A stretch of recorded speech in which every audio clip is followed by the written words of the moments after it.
It is Wednesday, February 3rd. We are back here with the Wrestling Podcast. I am filling in for Alfred Conway this week. I'm joined here, as always, by Justin LaBar and Mr. Mayor Matt Morgan. Guys, how are you doing, Matt? Good. You ain't filling. Hang on. You're not filling in. He was filling in for you. Right. He'll be back next week.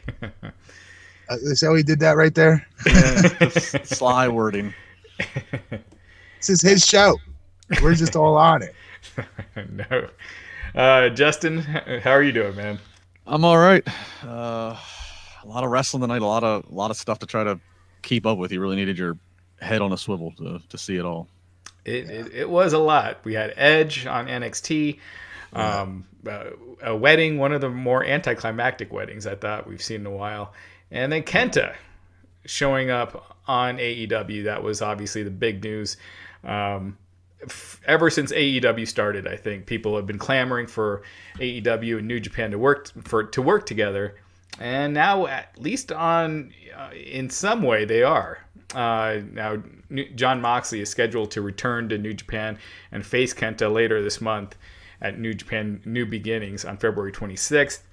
But it's not known exactly how involved this partnership might be, or where it is, or if it's just a foot in the door at this point. But a foot in the door is a foot in the door.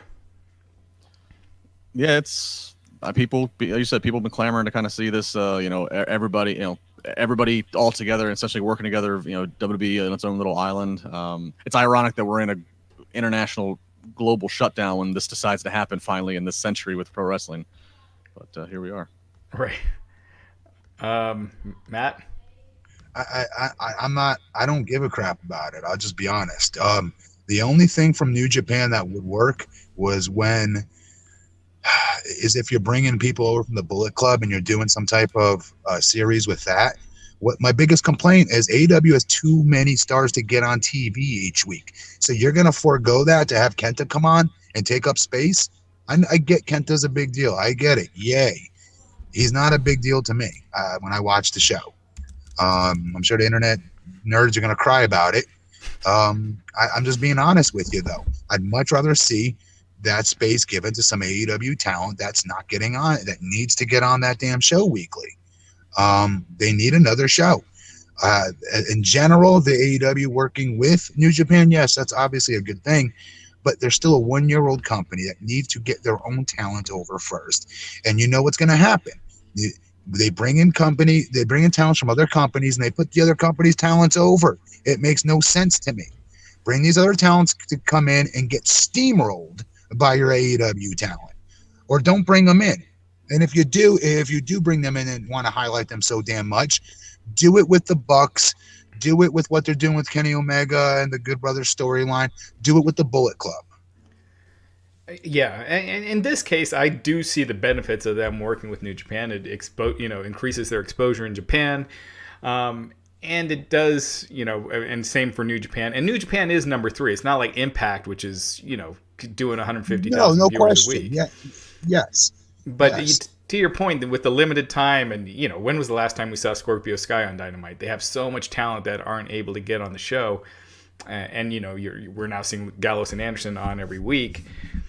I get your point. I get what you mean, but from a business perspective, at least this made a lot more sense than they have so many companies they're working with. Work with your own first. How about that? You have a loaded roster of different matchups that you've not gotten to yet. And I don't know. Whenever they bring in a talent from other companies, they highlight them way too strongly, in my opinion. Yeah. Even tonight, Thunder Rosa had to get hit in the freaking head with a steel post in order to freaking lose a match to one of their own talents. Dr. Britt Baker, I'll argue, is one of the better female talents in all of wrestling right now as far as character goes.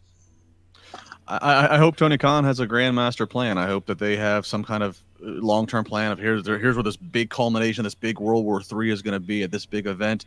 That's going to be this, mega. It's going to rival.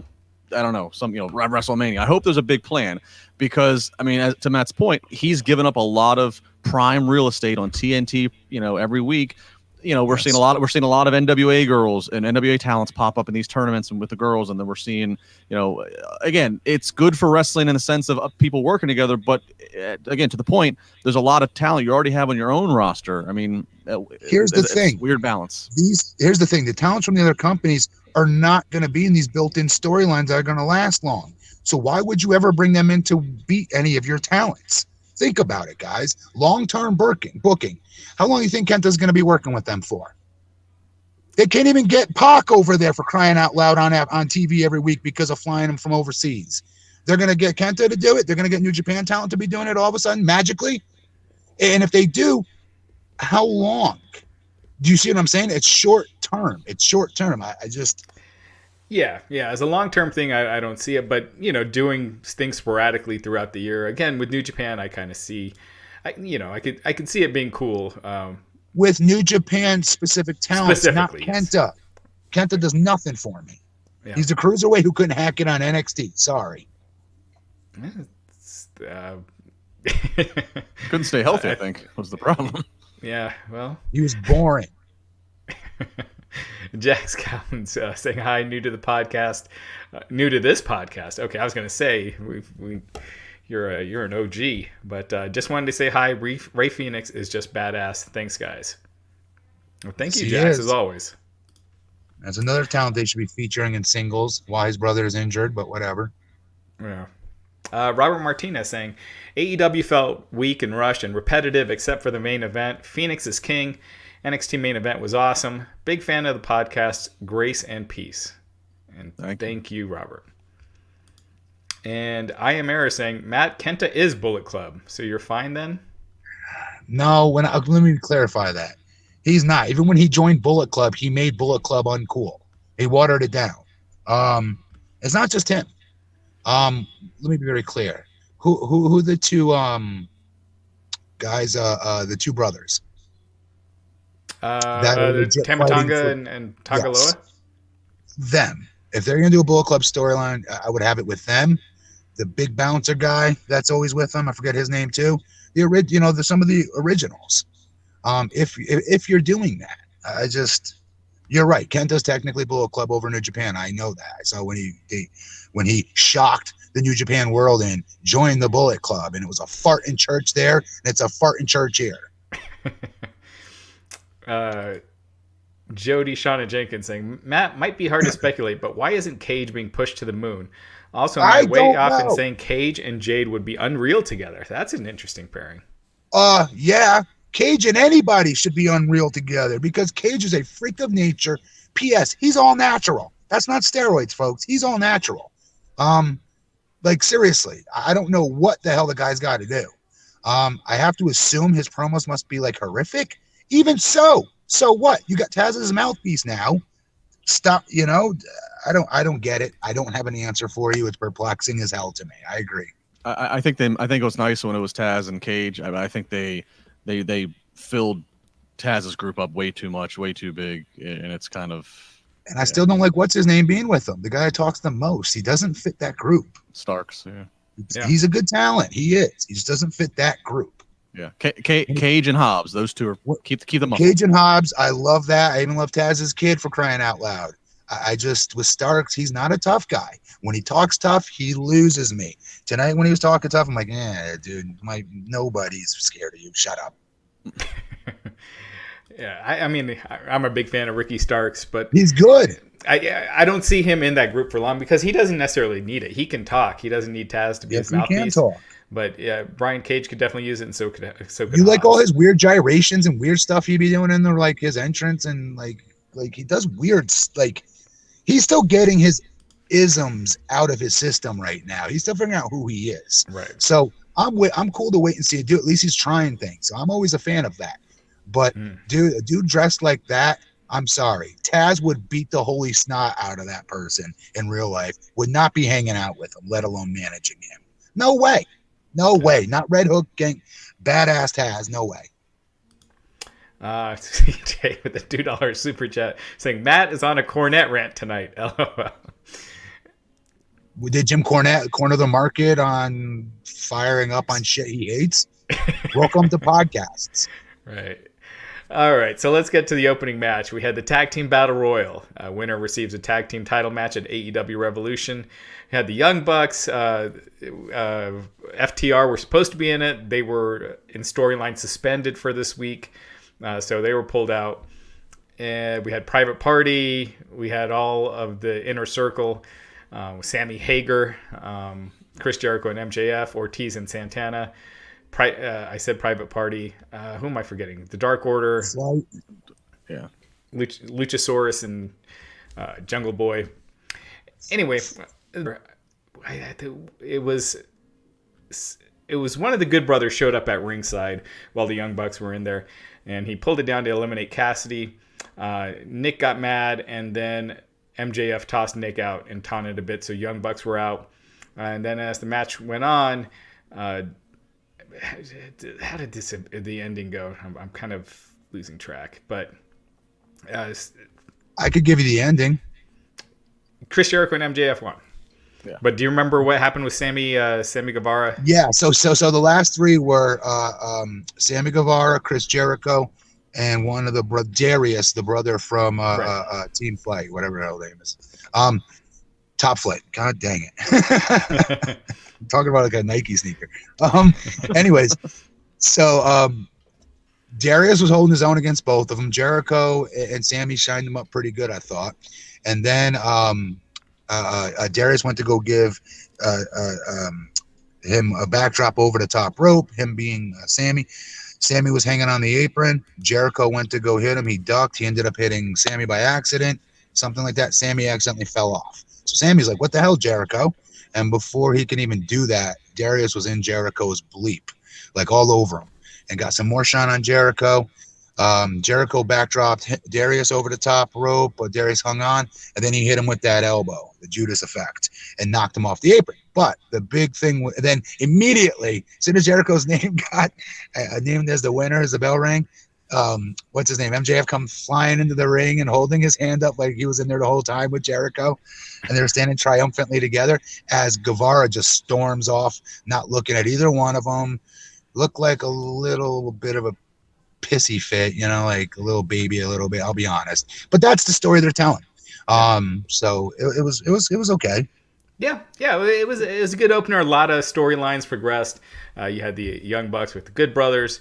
Obviously the Inner Circle, that's the big one. I think that was the main one they told. But Chris Jericho and MJF winning, they're getting the tag team title shot at Revolution next month.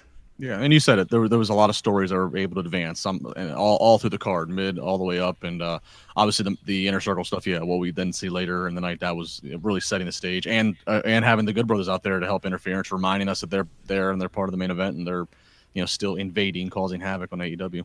Yeah, I still love Top Flight, even though I butcher their name. They're freaking fun to watch. They are so fun to watch. Team Flight's a pretty cool name too. Top Flight's a name of, I could have sworn, of a golf ball. I could be wrong on that. It is. It is. Top Flight. That's why I was like, it can't be Top Flight. They're so good though. They're actually really fun to watch. And I like the fact that they're brothers. They're young. They're athletic as crap. They're fun. Their tag team division in general is stacked.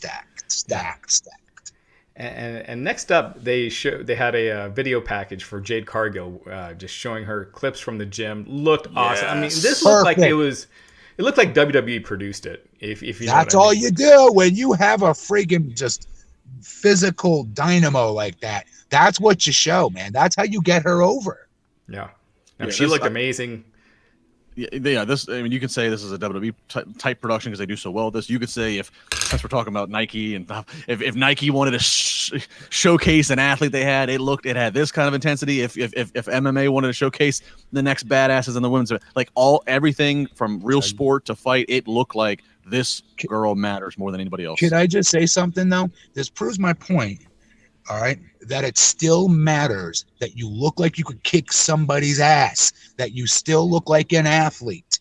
Because I'm sorry, you could, if you were to shoot little Betty Boop or little jabroni Georgina with no build whatsoever, no musculature whatsoever, short, scrawny, that video doesn't work.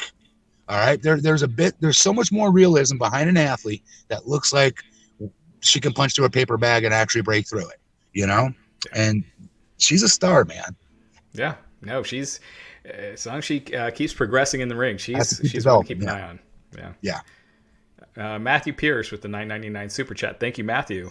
Saying late to the show. Thanks for the great content. Two things. One, what are your thoughts on AEW and all the cross promotion stuff? Go rewind, Matt. Come on, Matt. You got to rewind. And two, ever thought of following the fan on the show with you all? Yes, but they can't be late to the show. Not the tardy ones. No, I'm just kidding. Yeah, we have talked about different ideas and maybe having another night of the podcast where we can do more stuff with the fans. So we've got some stuff. The answer to that is no. Because if y'all gotta have your own podcast, you can have your own podcast. Open up a YouTube account, go to town on it, get it over, and then start doing your own thing on that. They're all booking themselves, Raj. How do you not see this? They're all booking themselves, and it's hilarious to watch. Raj, you're the Tony Khan here, and you're ready to give off your real estate to these other. Yep. Just like you're trying to get off. Like what? Do you think you're going to find the next Kenta from the super chats here? Or something? You never know. You never know. Next, we had Tony Schiavone in the ring. He introduced Darby Allin and Sting. He announced that Allin is going to be defending his title next week against Joey Janela. Team Taz showed up on the big screen. They said they'll be watching closely. Sting took the mic, and he said he'll be around next week to make sure it's a one-on-one match. He tells Ricky Starks to look into his eyes, and because Ricky Starks had mentioned how he doesn't see the legend in Sting anymore, Sting said, "Look in my eyes, and do you see that same man anymore? And if he doesn't, maybe he should take a closer look." And that was it. Again, I can't believe I'm saying this. I love the fact they have Sting on the roster. He's a freaking legend. It's Sting, right? I don't know.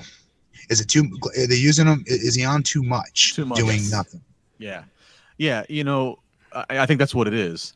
I mean, you can go the opposite end where you're not seeing him enough, where we see him and then he disappears for 3 months. I think that the fact that they're building probably towards a cinematic match, the street fight, I would imagine, for the pay-per-view in early March. Okay, the little, like he did a vignette last week with Darby, the hoodlums thing, like that's fine. Do little things like that. We don't need to see him every week. I know it pops to say in your advertisement, Sting's gonna be in the middle of the ring with Tony Schiavone, but when all said and done, when you look at it, not much is accomplished each week. It's just the same stuff, and so you're already wearing the novelty of seeing Sting in an AEW ring, kind of thin. Yeah, and I also think, WWE does way too much of this, but AEW doesn't do enough, is these video packages that highlight the feud. That'll go back, a 3-minute video package that shows like how the feud all started when Taz was trying to recruit Darby, and then, how it's all evolved and getting Sting. And just doing that video package to remind fans who may have not been watching then, or any fans that are newer, or just fans that missed an episode here or there, of all the history. And you don't, yet to your point, you don't need Sting on every week doing the same thing. It dilutes him a little bit. That Starks promo was weak as shit. I'm so sorry. That was such a weak promo. And he's a good promo, but he's not a good promo when, again, what I said earlier, when he has to be believable that he can kick somebody's ass. He's in an angle right now where they're all supposed to be tougher than nails, and they're the big bullies. I will never buy him as a bully. He's the little chihuahua that smarts off at the mouth and hides behind the big bulldogs, right? In a group, I get that. So then let the big bulldogs do the shit talking. Let Taz do the shit talking. It's more believable. It's more buyable. But like when you have him trying to call Sting out that he doesn't see the legend in him, he doesn't even believe it in himself. You can hear it when he was cutting that promo tonight. And at the same time I say that, I'm being dead serious. I know he's good. I know he could cut good promos. I was a big fan of him with NWA. I liked how they used him in NWA much better than how they're using him here. I liked the Stroke Daddy stuff. I thought that was hilarious. It was. Joey Adorjan with the $5 super chat saying Kenta lives in Florida and he's there to progress the story with Moxley. They have a match at the end of the month for New Japan Pro Wrestling where Moxley will lose. I agree. I think Moxley's most likely losing that match. But again, the fact that up until now, the two promotions hadn't really mentioned each other much. I know there was the Jericho birthday celebration where they had Tanahashi doing a promo for him. But, Matt's frozen up. That's frozen. Super Chats hacked him. Nelson Martinez with the $5 super chat saying, if these three promotions get in cahoots, can this be the beginning of a union? I mean, that's a lot. I mean, Now more than ever, in the way the wrestling, with all the chatter in terms of how they're treated and the contractor stuff, and was it Andrew Yang? I mean, it's something that's there to be talked about. But a union is so hard in pro wrestling because everybody has to promise not to turn on each other, and then wrestling is notorious for like, I'm gonna go and work and get a better deal behind your back. I don't know. A union's a hard thing because again, you the only way a union can work, you have to get the elite top guys to also buy in to be part. They have to be willing to stand by the mid card too, and that's a hard thing to sell. Yeah, and I mean, I don't see how this affects a union one way or the other. There's no way Impact could afford, providing their talent with health insurance. They don't even COVID test.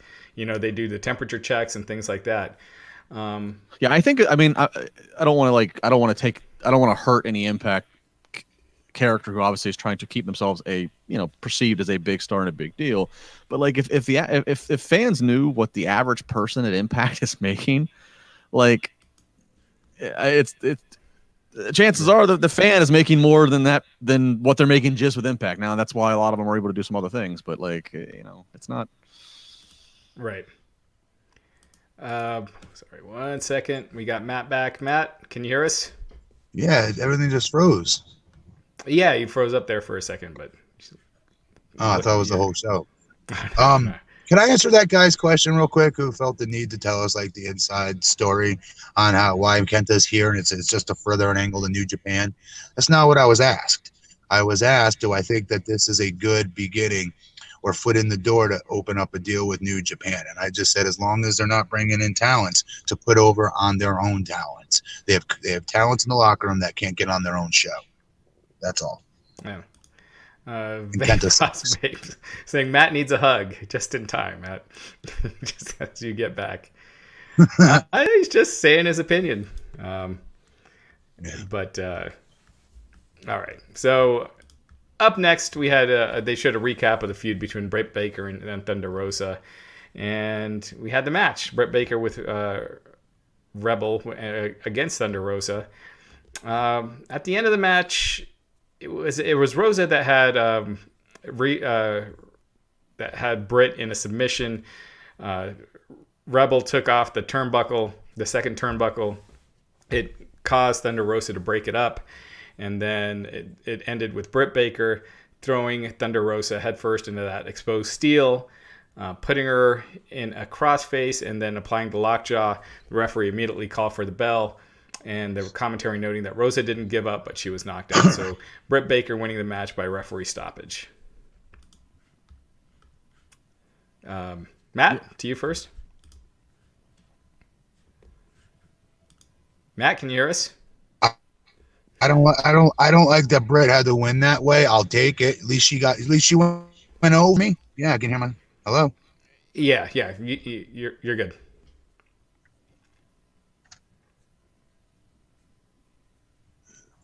At least she went over on a talent from outside of the company. I'll take that.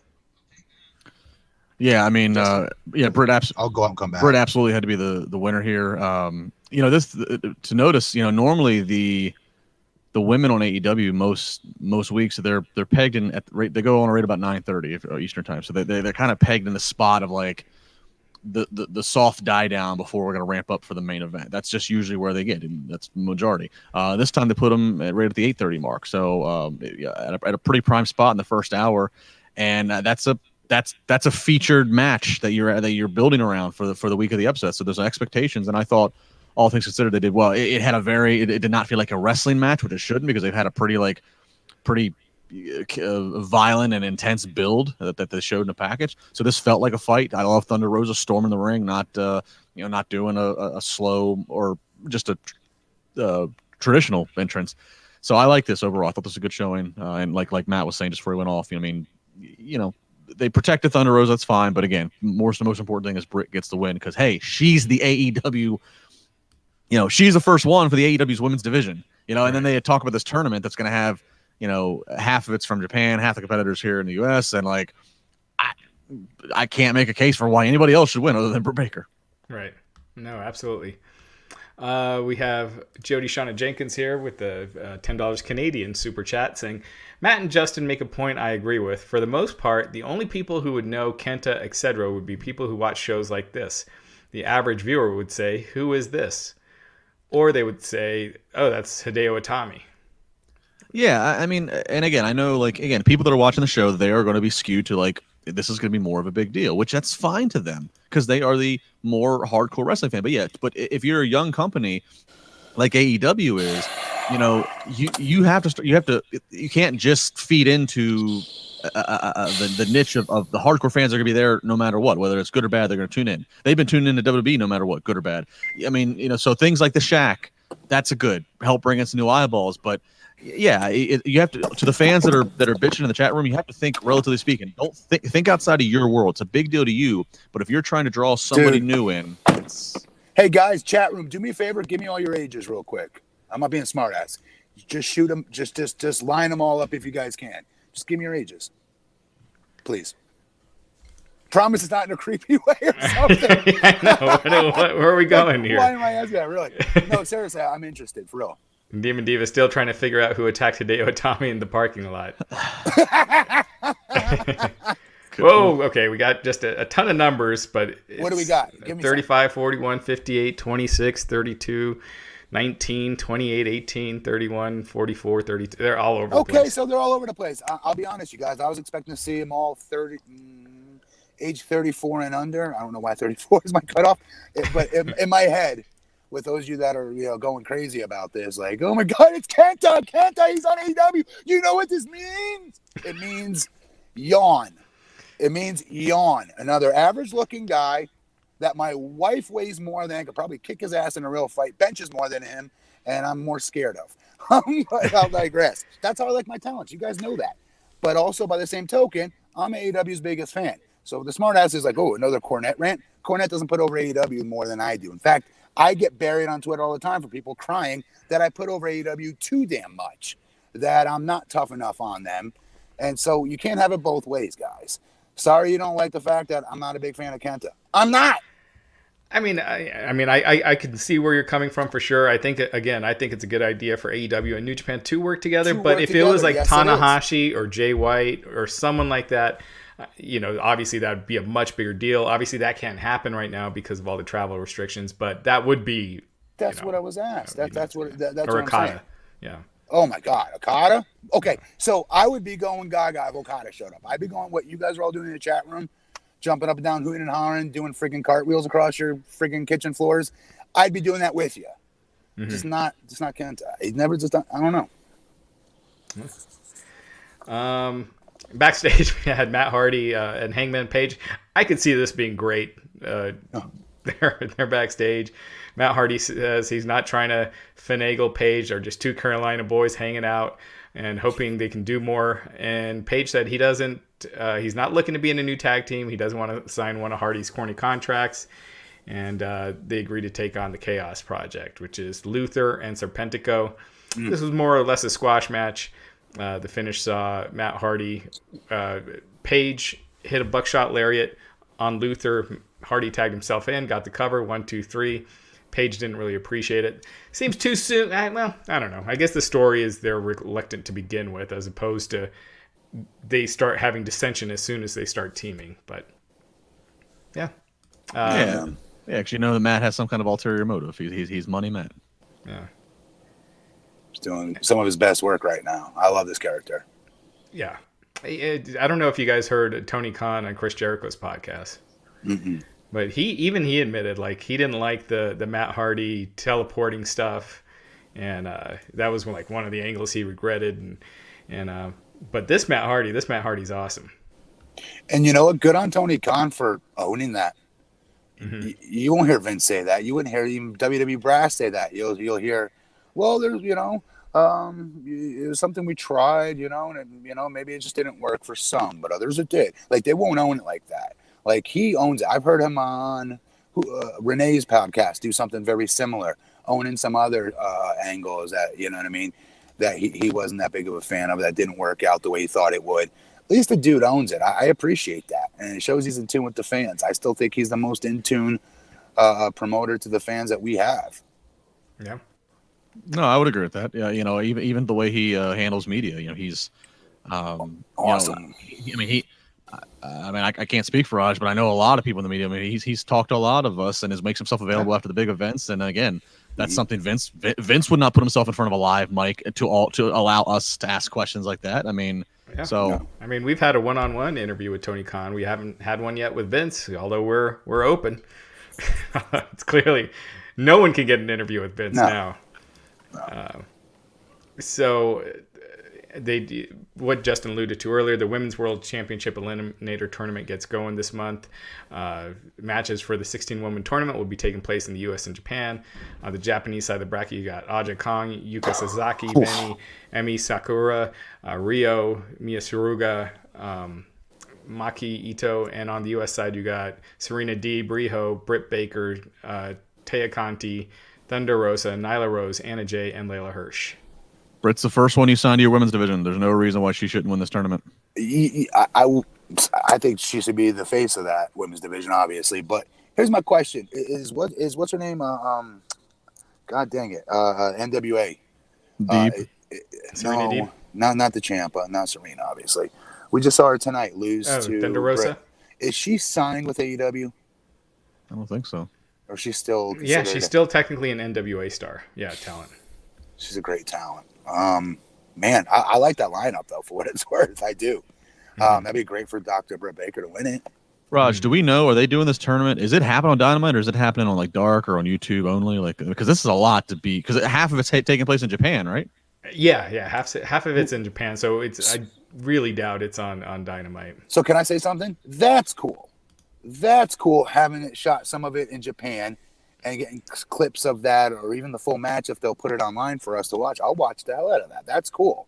But again, I just don't like seeing outside talents coming in when I can't get all my favorite stars on each week on Dynamite. That's all. Right. We had a backstage segment with Alex Marvez. He was talking to Chris Jericho and MJF. They said they're going to be future world champs. They're celebrating. The other guys aren't quite as thrilled. Sammy Guevara is wondering why they are always the collateral damage in these situations and walked out of the room. So more dissension in the inner circle. I know we don't have much time for this, but like, what do you think? Like, at first I liked the idea of MJF and Jericho tagging together. I thought it would be some creative storylines for the tag division. But then like the Bucks decided to finally win the damn tag titles already.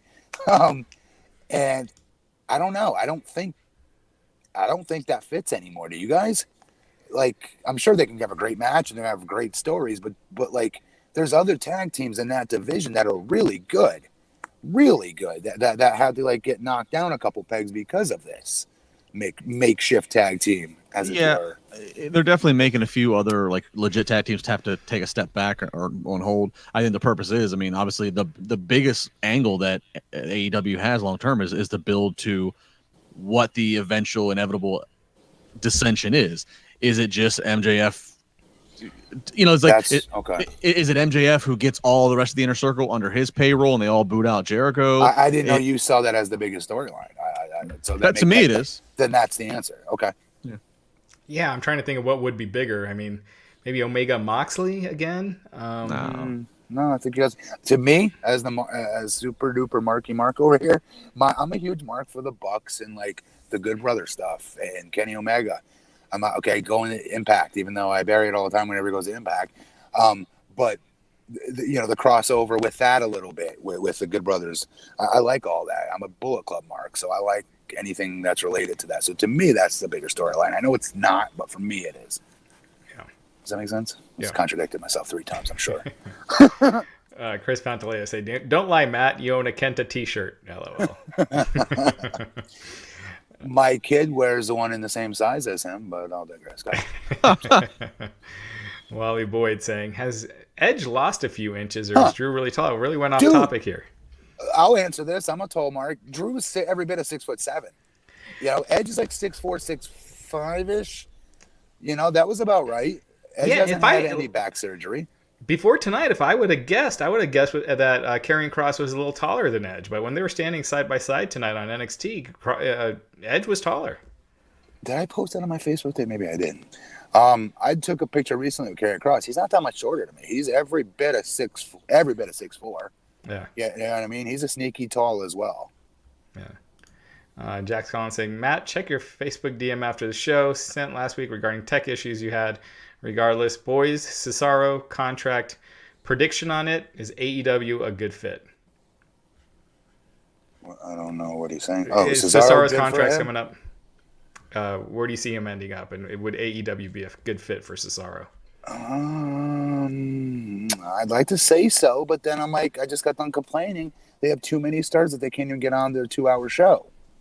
And Cesaro's in that same category as like a Rusev, of like a talent who WWE should have had, who was over with the fans organically, should have been main eventing, should have been world champion. Yes. And then when Rusev comes to AEW, you're like, okay, this is it. This is an easy layup for Tony Khan and company. And as we'll get to here in a second with the wedding, I'm still like, what the hell are they doing?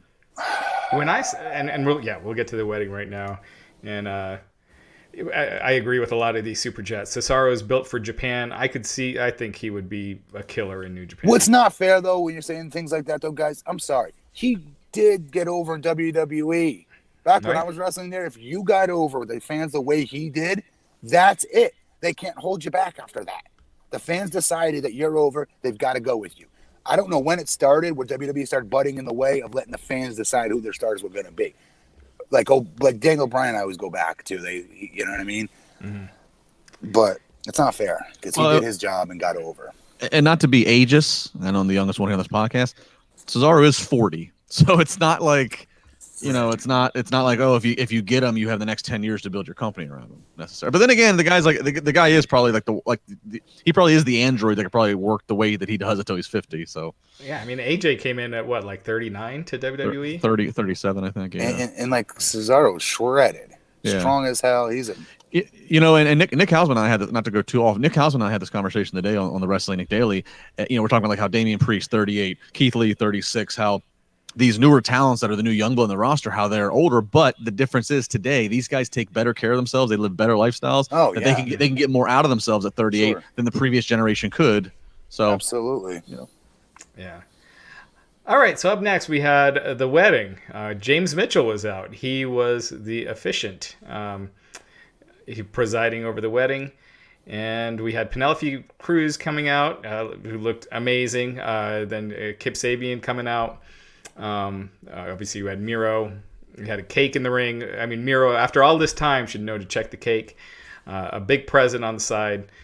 So they went back and forth. Kip Sabian did his vows, saying how he liked looking at her chest, and she did his vows, was about to say how he had a big, and then boom, they cut that off. And that was it. They pronounced him man and bride. They kissed. They started celebrating, and then Miro took the mic after the thing, and he I think this was so first he trashed the president in the corner because he thought something was up. Took the mic, was asking the crowd, what is love? And everyone in the crowd started chanting, baby don't hurt me, baby don't hurt me. And Miro seemed to get a little lost there. He kind of rambled for a little bit, and then he Chuck Taylor popped Sabian, and Miro, I think he help me clean this up, Matt, if you can remember. But somewhere in here, Chuck Taylor had Miro threw Chuck Taylor out of the ring. Chuck Taylor somehow got a pair of handcuffed Miro's foot to the ring. Yeah, you're right. Orange Cassidy popped out of the cake. Surprise. Well, first Chuck Taylor accidentally hit Penelope Ford, who went face first in the cake, which I think everyone saw coming from a mile away. Yes. And that was it. Orange Cassidy and dude, if there was ever a terrible recap, sorry guys, but no, don't be sorry. If there was ever something to not recap, it's this, because it's stale and it was corny. And once again, they built this for how long, and then they kind of like dropped it. Then they're supposed to have the best party. Man. Like Miro comes in as the best man, and like none of us understood what the hell that even meant. He just kept going rambling on all of his social media accounts. I'm the best man because I'm the best man. What does that mean? Does that mean then finally he's the best man of this wedding? Okay, we get it. That's what you're coming in as? For real? You're some like mid-card jobbers best man? What? And we were hoping the best for it. And I'm sorry, dude. That dude's a main event freaking talent. Big time. And this is what they got him doing. I can't get past that. I'm sorry. They could have had flames shooting out of nothing. I'll stop talking. Yeah, what's weird about this is the theme they tried to go with was we're going to poke fun and take a nod at all the traditional wrestling, wedding, whatever. So Miro gets on. As soon as James Mitchell gets ready to ask, is there anybody who... And Miro's like, no, we're not asking that question. Smart, right? And then he sees the big box. Maybe somebody's in the box. He attacks the box, which that causes Chuck to have to clean that up. But then the other obvious is somebody would come out of the cake. I think that even happened at one of Rusev's weddings in WWE. Like Rusev came out of the cake. Rusev himself did. So I don't know. So I don't know if this is like supposed to be like a haha joke that we're just not getting and we're taking too seriously. But between that, the camera, unfortunately, I hate production. As Miro as he's trying to yell again, and Chuck's on the outside, the camera dropped and they actually caught us. They caught Chuck handcuffing Miro when we weren't supposed to see. We weren't supposed to see that he's handcuffed until he goes to move later. So they kind of like gave us away that it was the whole thing was just real sloppy, real anticlimactic. I do not want to crawl down a rabbit hole with this. I really don't. But what? All right, I'm not going to ask it because we'll be stuck for 5 more minutes. I will say this. Wait, what makes you think that they weren't supposed to shoot the handcuffs? Well, no, it's because you weren't supposed to see it that early. It's supposed to be the big reveal of when Miro goes to move, then he gets caught. But we saw Chuck fiddling. It was, and you could tell the camera wasn't supposed to go that low. If you go back and watch it, you'll see. Okay. Yeah. Man, when I saw Bruce Mitchell out there, I just thought Miro was going to kill Kip Sabian after Bruce Mitchell. I called Penelope Ford Penelope Cruz earlier. It's been a long couple of weeks. Yes, you've been very busy, brother. But James Mitchell, when I saw James Mitchell, I thought, okay, Miro's going to kill Kip Sabian, just go nuts and align himself with James Mitchell like that. Yeah, like this was going to be the new thing. This like sets Miro on fire. And then at that, it was just Chuck Taylor and Orange Cassidy celebrating. It was just like any other week. I don't know, man. I thought it was a blown opportunity. All I can say is I hope that Kip, for his wedding night tonight, is well groomed. And what I'm talking about is Valentine's Day, folks. Valentine's Day, it is coming upon us. And you need to make sure that you are subscribing and purchasing Manscaped. That's right, Manscaped. 2 million men. That's more than anybody who watched 1 hour of Raw this past week. 2 million men are already trusting in Manscaped. Yours included here, truly. Yours, me as well. Raj, I believe Matt as well. I mean, they are the global leaders in men's below-the-waist grooming, and we're here to tell you need to use the best tools for the job to get everything ready. So, again, I have all the products lined up in the bathroom. I actually had a house guest over not too long ago, and they were using the bathroom, and they're like, what is all this? And I said, everything has an assignment. Everything has a role. Know your role and shut your mouth. You have the girl. You can't think of what to get. If you're a girl, you can't think of what to get your guy this year for Valentine's Day. If you do the exchanging of gifts, I promise you, go to Manscaped, check out the Perfect Package 3.0. They have all kinds of things. And what I love about them, they have something for everything. So you got your lawnmower. It's got the great protection so you don't nick where you don't want to be nicking. It's got a nice little light on it so you make sure, even if the power's out, you can keep yourself well groomed. They got all kinds of great tools, and all of them have a point. And you got the technology. You also have the fact that it's waterproof. So that's a big deal. You're in the bathroom, obviously. Not everything is waterproof when it gets into that kind of machinery. But this stuff is. And let's be real. We've all been there where maybe you had a workout, maybe whatever. You don't want to get caught on a bad smell. There's ball deodorant. Look at this. Ball deodorant. One of the many great products that all you got to do is just put a little lather on there and you're a whole brand new man. Born to love again. I'm a brand new man, as Brooks and Dunn once sang. So all these products, they smell good. Their main scent is attractive. They'll help set the mood. Manscaped is where you need to go. Now, if you are a loyal listener and viewer of Wrestling Inc., which you are, Raj, give them the code and they will get 20% off and free shipping with the code INC. There you go. INC. That's all you got to remember. INC. Go on to manscaped.com. Go find the Perfect Package 3.0. Like I said, you got lawnmower. So, I got this beautiful goatee. I got something separate for that. This for the balls. This got the nose hairs, got the ear hairs. I even got the beautiful shears pack. If I got to do a little trim in there, they'll give you nice garment bags, nice little casing so you can keep all this stuff, nice branding.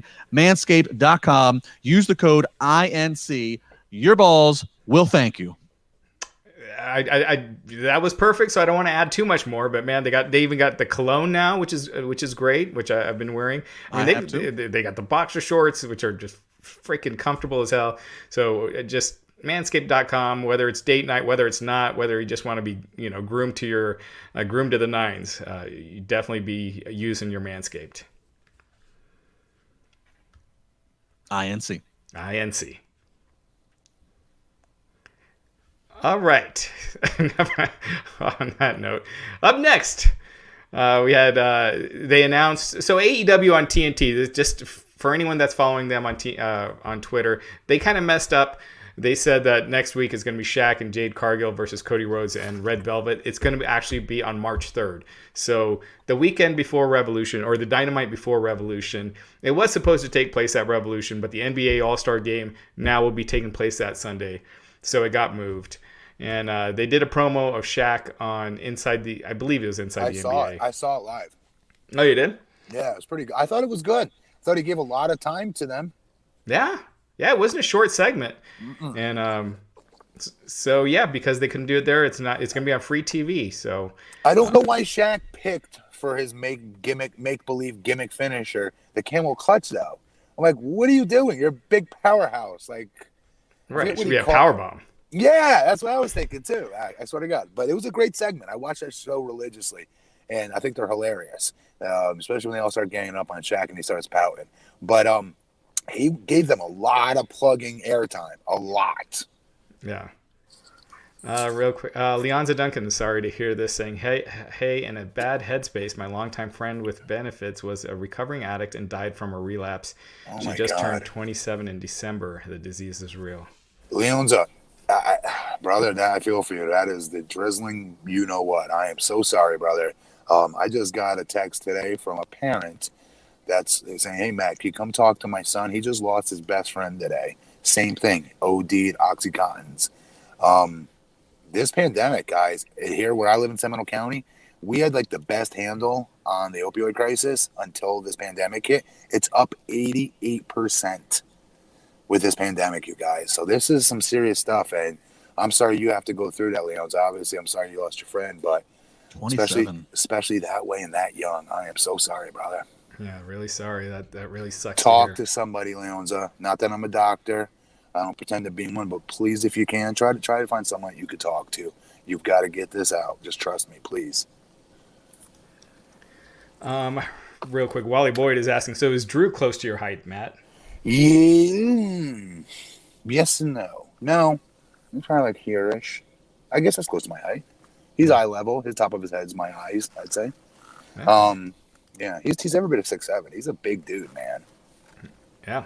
They don't really bring it up as much on WWE TV. Like, I wish they wouldn't say 6'7". Just lie and say 6'8", 6'9". I don't know why that sounds more impressive to me, but it does. I think because we grew up hearing Hulk Hogan 6'8". So, even though he dwarfed Hulk Hogan Hulk Hogan has shrunk a little bit. He has. Oh my God, he has. And I think Triple H has too, but I gotta start. Well, and they would build Taker as 6'10". I mean, he's Taker's larger life of the character, but even like when he'd stand next to Goldust, who's a legit 6'6", Taker was a little bit taller, like 6'7". A little bit taller. Yeah. Jody Shauna Jenkins saying the only way to fix that wedding would be with a cobra, throwing back to the Macho Man wedding. Oh, I'm ashamed of myself for not getting that joke. Very good. Very good. That's one of those weddings, the Macho Man wedding, where they went off the pay-per-view that night. They didn't show that angle, so it was just a happy ending. You only see that package. You only see that package together if you got the Coliseum home video version. Right. They added, yeah. What all their weddings I dug though. Uncle Elmer's wedding I dug. Triple H and Stephanie. Yes. Well, that one obviously, huge pivotal point for the everything. But I'll tell you what, I was at the Raw when the 1000th episode in St. Louis, whatever many years ago that was, and that was when Daniel Bryan and AJ Lee were gonna get married, and they had the Reverend Slick doing it, and yes.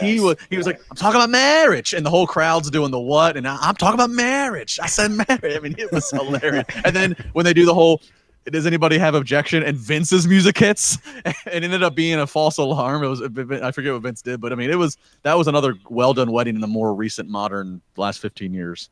Yeah, and weddings always equal huge ratings. That's why I just feel like they should have done something bigger, because that is going to be. I mean, in theory that should be a high-rated segment, but it was up against the Edge segment. It was, and it won't be because of that. Yeah. Lance Archer, Eddie Kingston lumberjack match, a rematch from last week. Kind of too chaotic. Yeah. There's a lot of stuff. A lot of guys that don't get much screen time getting in the ring. Bear Country got involved, for instance. Yeah. Have you guys ever seen them before? Have you seen them before? They've just worked Dark, right? Have they been Dynamite?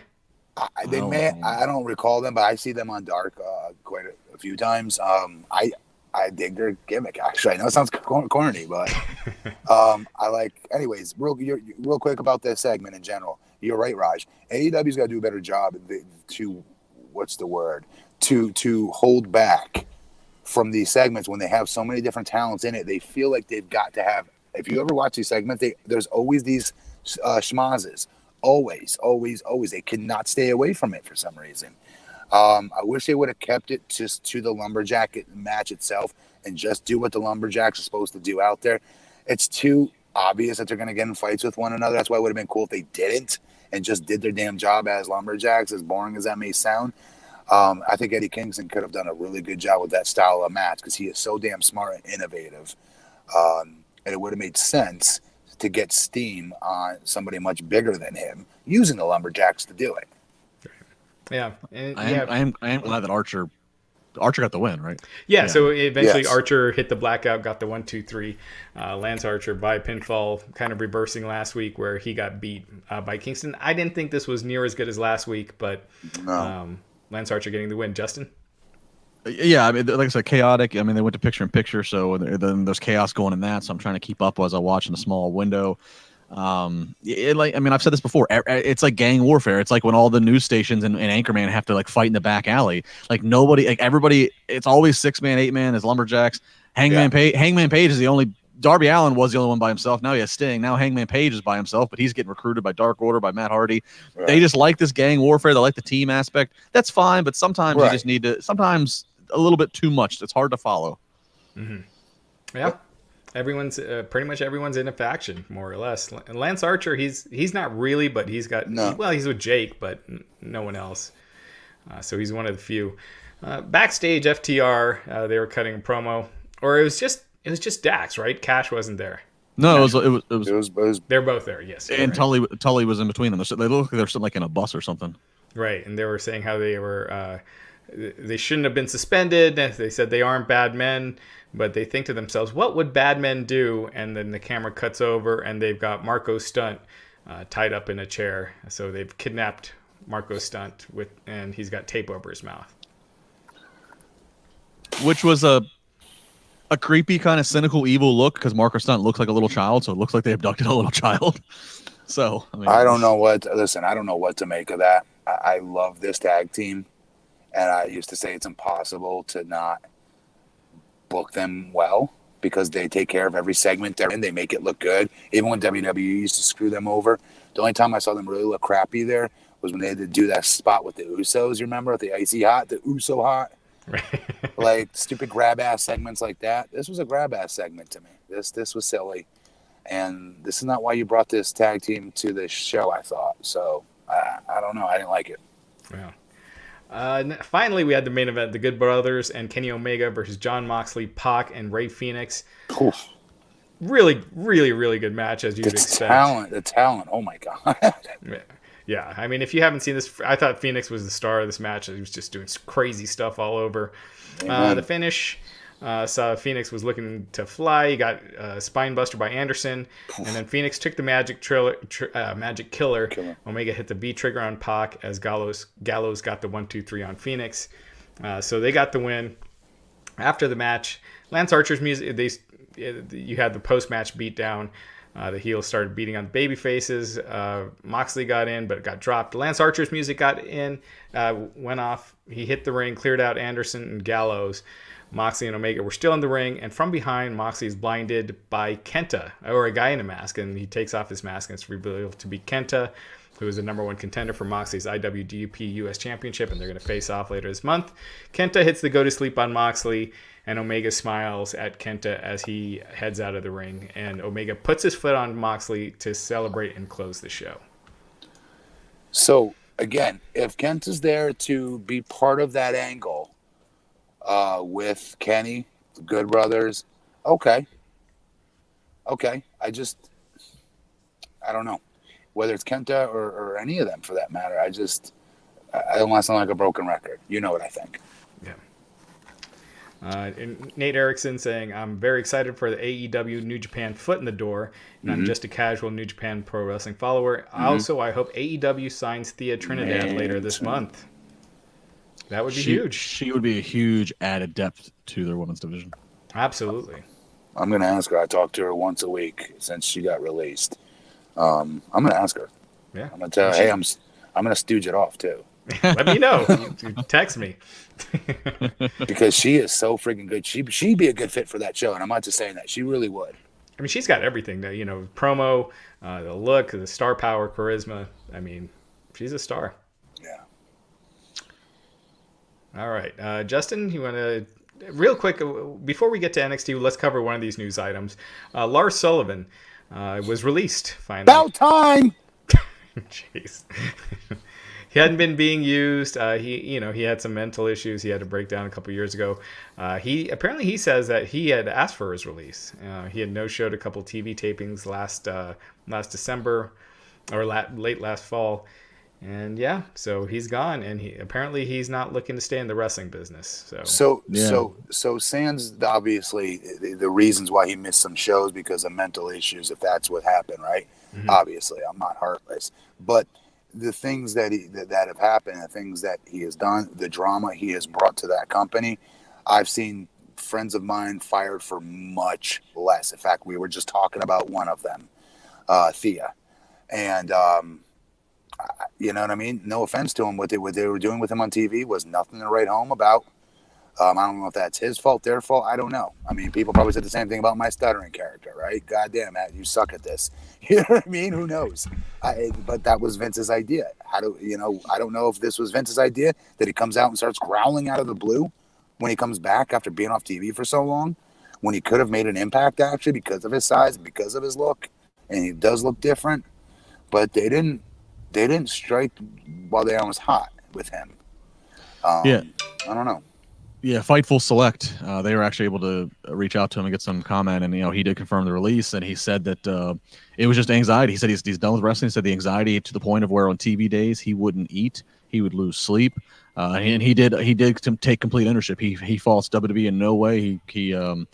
He called some of his actions idiocy and his own selfish behavior. So he also lost his father, I guess, last year in 2020. So he said that. Dang. So that complicated things. So that sucks. I mean, he looked like he would be someone that'd be in the main event scenes for sure. Yes. So, yes. So that's good unfortunate. Good on him to recognize it, you guys, because I'm telling you, this business ain't for everybody. I'm telling you. I know what he's talking about. I don't have the issues mentally he has or emotionally, whatever it is that he's talking about. But that anxiety is a real thing, you guys. Back when I got released, I used to tell everybody is walking on eggshells. You used to hear a lot of released talent talk about that. When they get to a new company, you don't have that feeling anymore. It's the worst feeling in the world, you guys. It's here you're living out your dream, but yet you're scared just to friggin' burp out of turd. You know what I mean? Or do something out of turn, and then that's all it takes for you to lose your spot, lose everything there. It's different today, though, I will argue. That company is 9 times different than it was when I was there. It's got a very cool locker room, great talents that all get along, that all want to work towards the match first, not themselves first. And that's not the way it was when I was there. When I was there, you gutted each other whenever you had the chance. You backstabbed the hell out of each other whenever you had the chance to get ahead.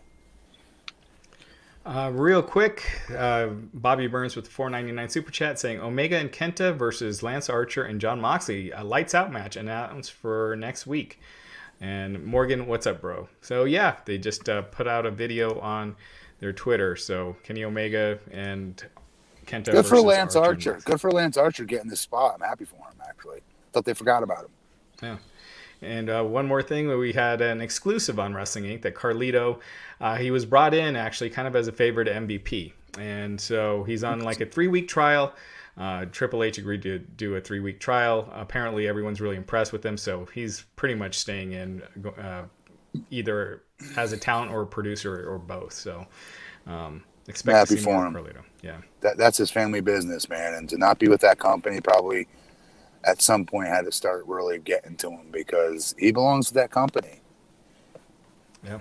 And he look and you know, obviously we won't know how he's performing behind the scenes as a producer, but from the what we can see, social media has been buzzing about him. If there were fans, I'm sure he would have had a huge pop. He looks in ridiculous shape, so I hope it works out for him. And look, and the same thing with MVP a year ago, and MVP this past year, they actually made something matter. They had him leading a stable, which has elevated everybody in that stable. So they they did good by taking this veteran, and taking this chance. So I mean, I my wheels are turning with what they could do with Carlito on screen.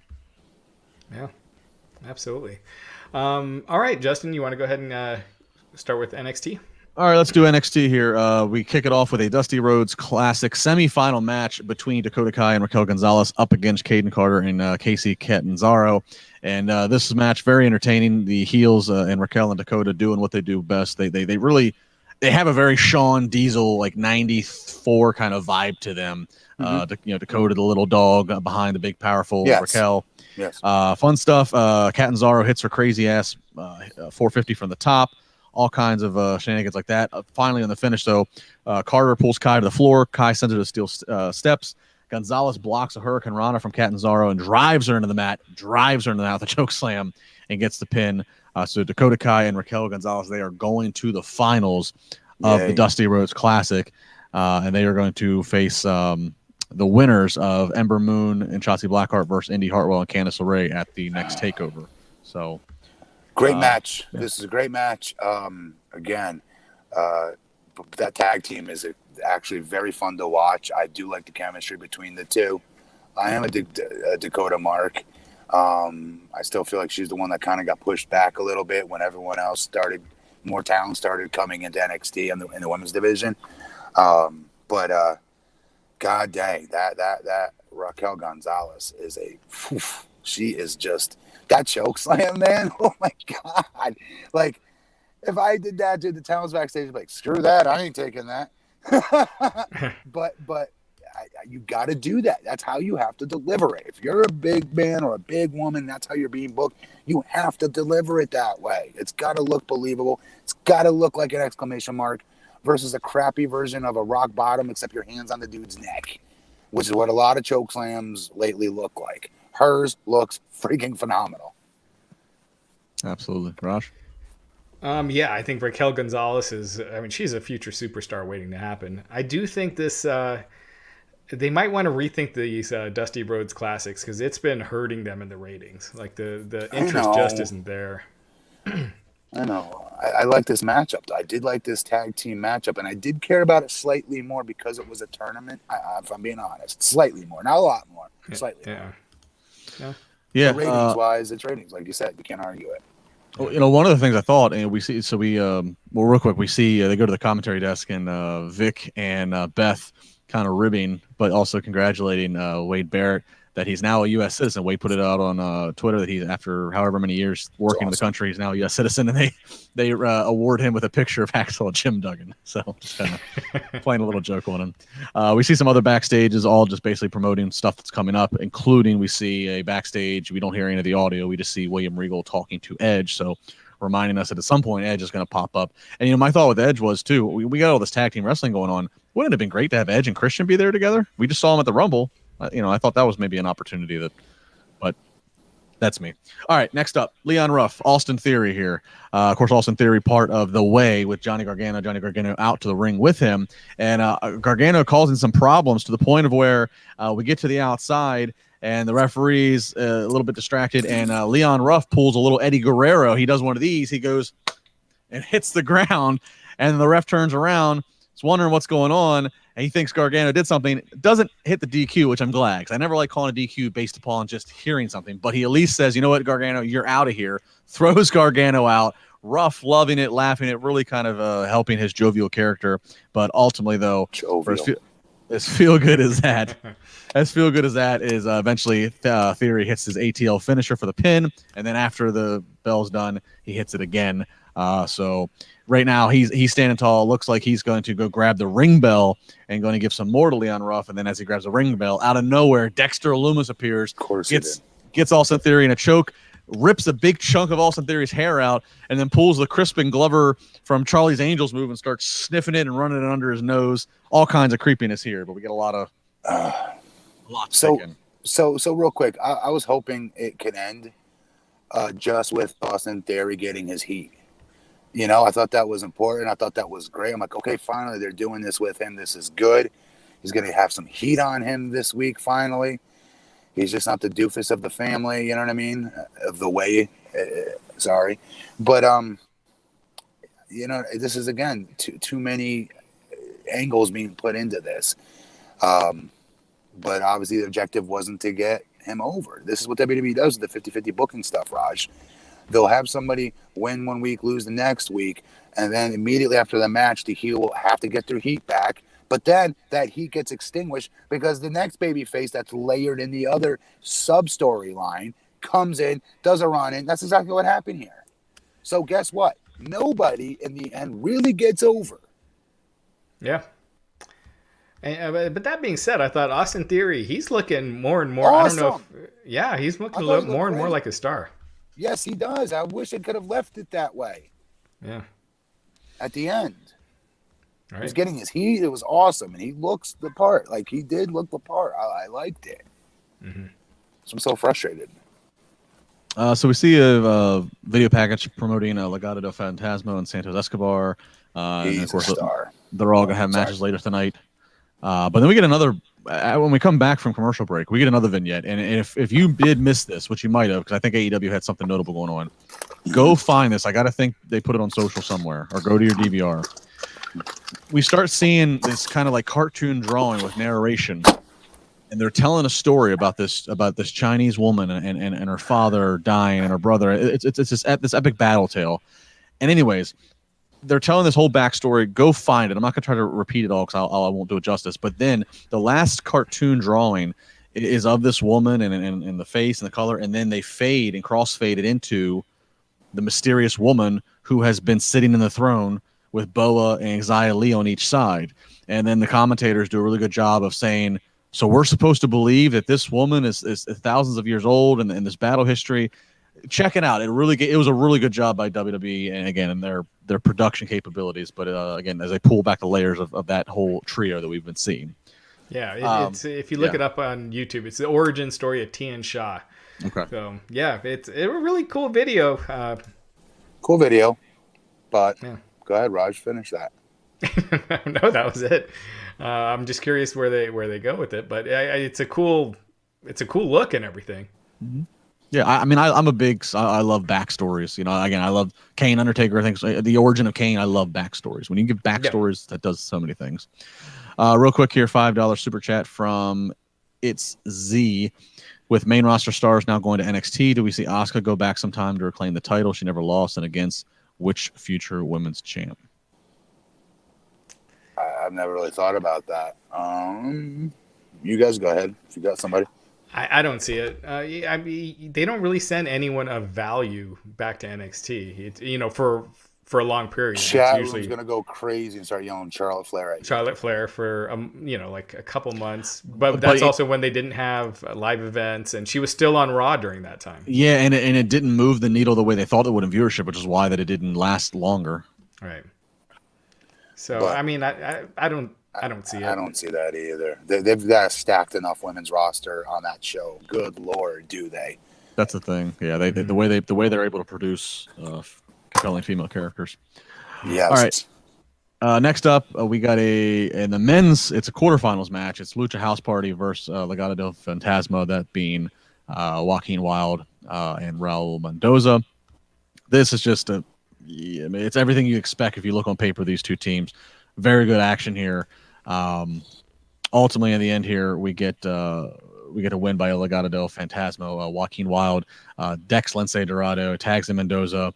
They double team Lince. Mendoza connects with a big kick, covering for the pin and get the win. So this is real big. And after the match, they show on the brackets updated. So now Legado del Fantasma is going to go up against MSK. And MSK's music hits. They then come out. and basically just talk a little bit of trash and hype up next. I think it's gonna be next week's match, which is gonna be bonkers between those 4 individuals in the ring. Yeah, it will. Raj, what'd you think of the promo though?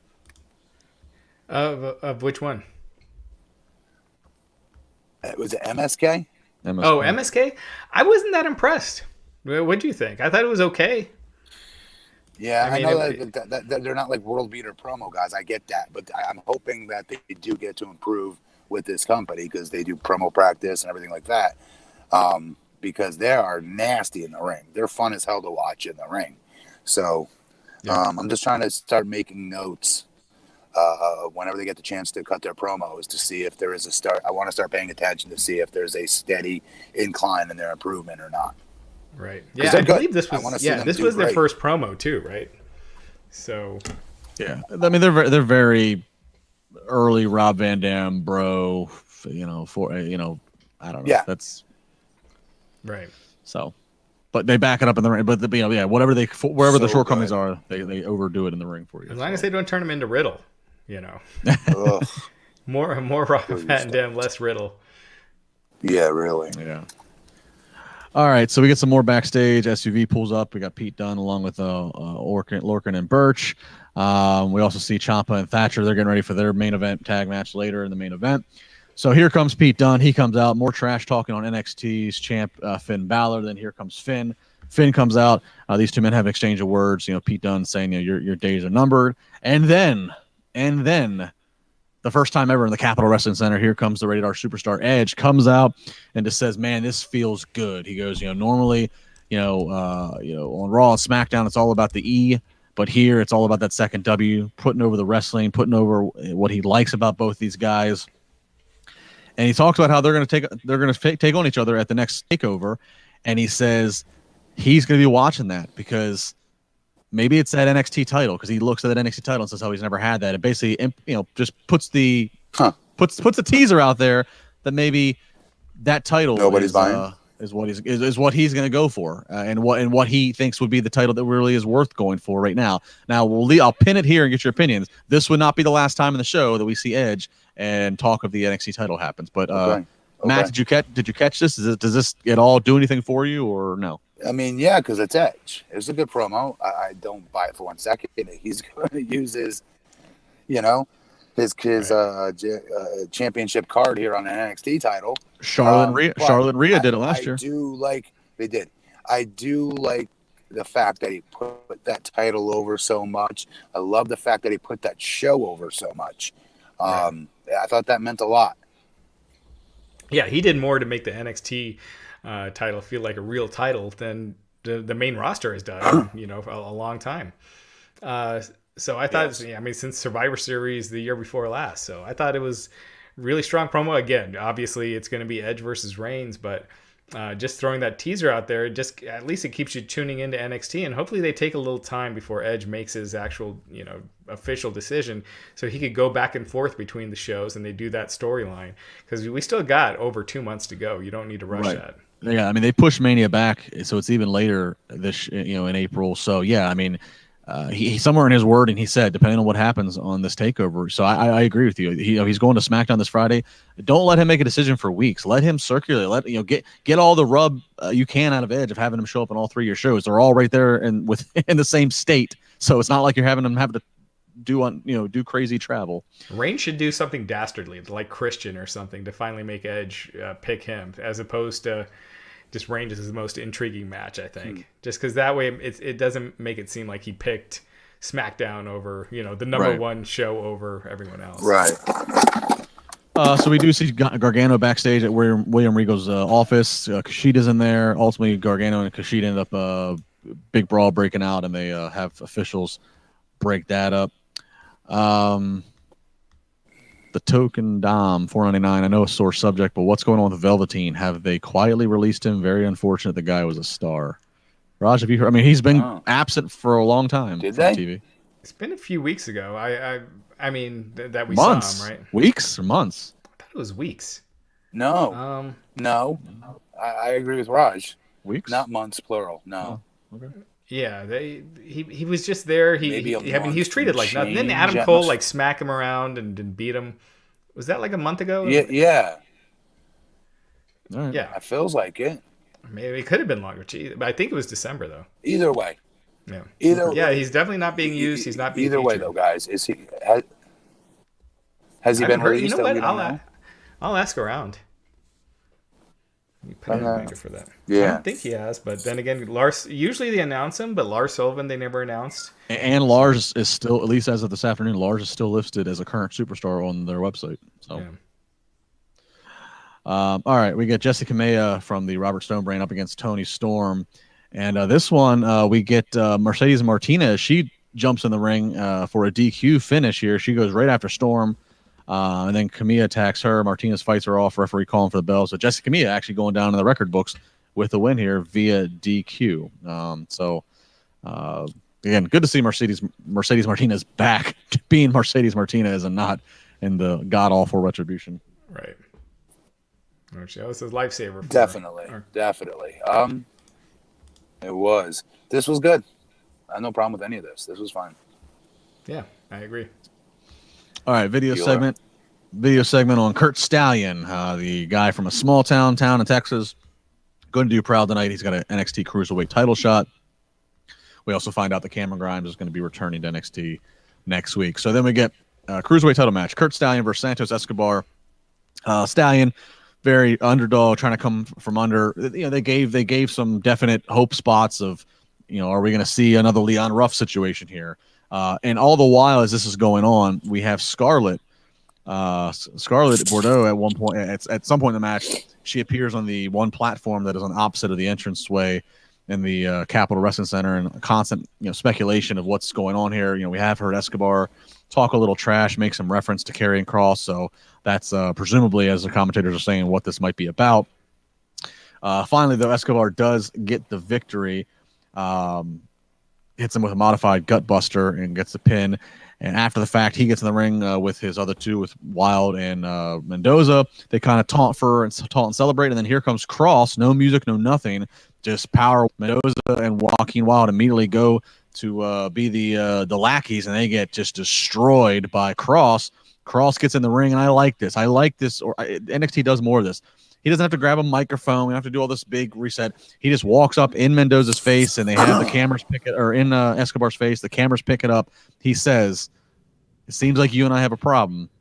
And eventually, you know, he says time is going to disappear for you. You know, the TikTok thing. So very good stuff here. Good match, and then a good follow up with Karrion Kross, who looks like the babyface at the moment in this situation. I mean, I liked it. This. Sorry. Go ahead, Matt. It's okay. Go. I felt like Santos Escobar really held his own, standing next to Karrion Kross. Like it didn't. They both felt like stars in this segment at the end, and yeah, I really liked it. I thought the match was good. I thought the stuff with Escobar and Kross was intriguing. So I'm curious to see where they go with it. But I really liked it. Yeah, Karrion looked like a badass. This is how you need to book him. I'm never a fan of him coming out without his entrance, just for what it's worth. But tonight it made sense. It showed he was in a different gear. I always talk to you guys about gears. This was him in high gear, being pissed. Even though he didn't oversell it, he wasn't ranting and raving, screaming and yelling. He did it in the right voice, the right tone, the right pitch. So it didn't warrant the music in the entrance.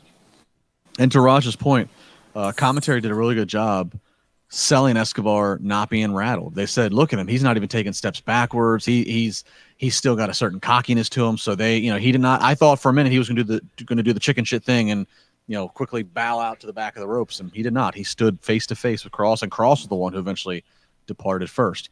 So interesting that I say he kind of looks like the babyface in this situation. He's got somebody talking crap on him, so he's coming to confront him like, what's up?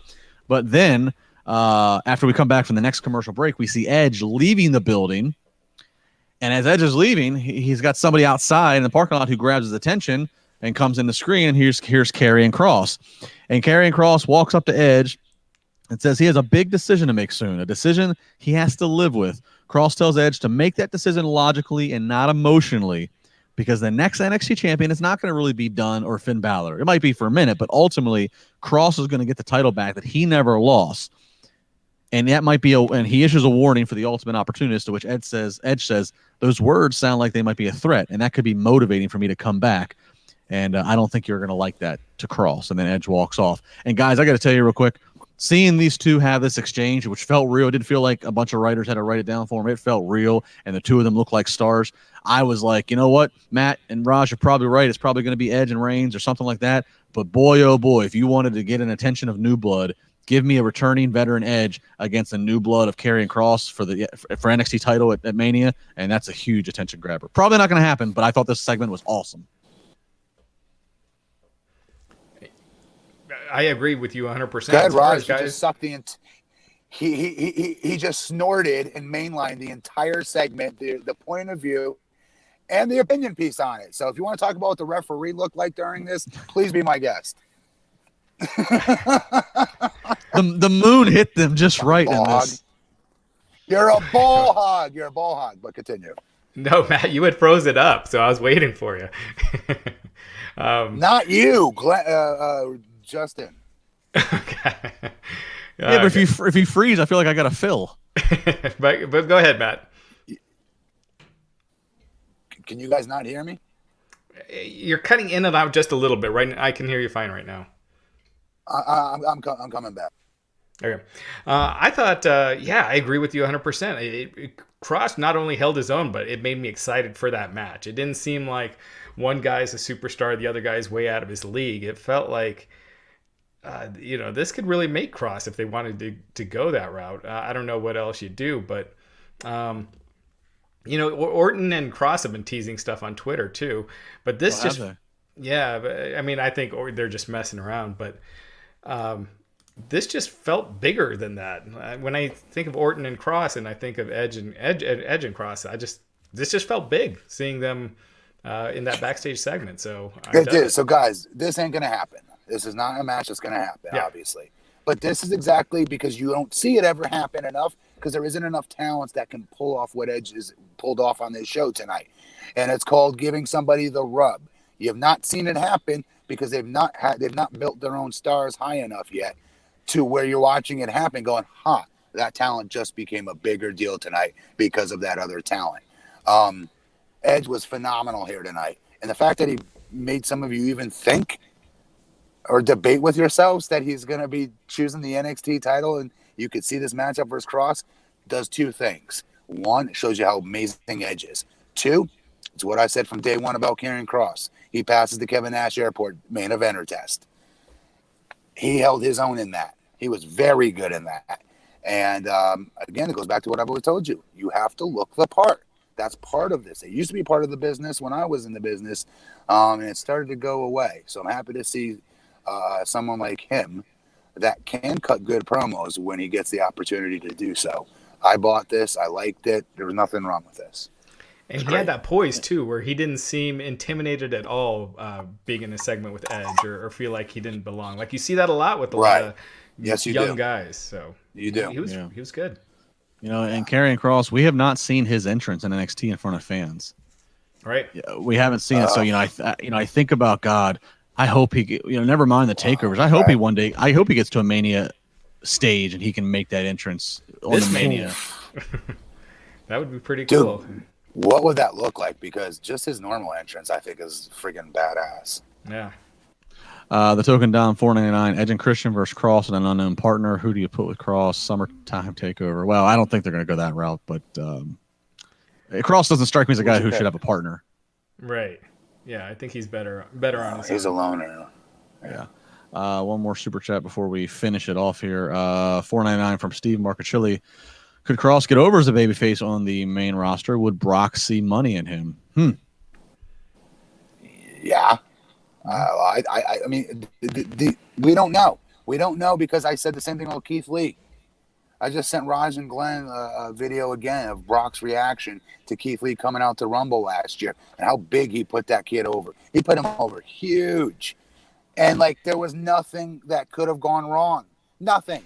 Except it did. WWE got in its own way again and screwed over Keith Lee big time from the main event town he is.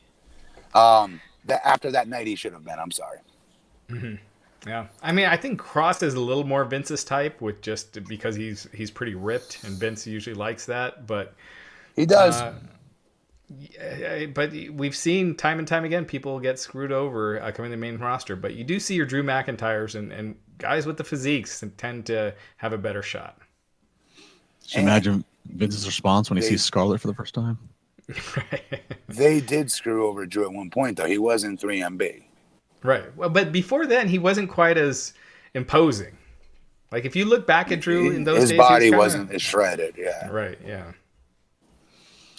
All right. So, main event for NXT, we have another Dusty Rhodes men's quarterfinals match, Undisputed Era. This is Adam Cole and Roderick Strong up against Ciampa and Thatcher. Of course, this is a pairing that's kind of come out of respect after the brawls they've had as of late.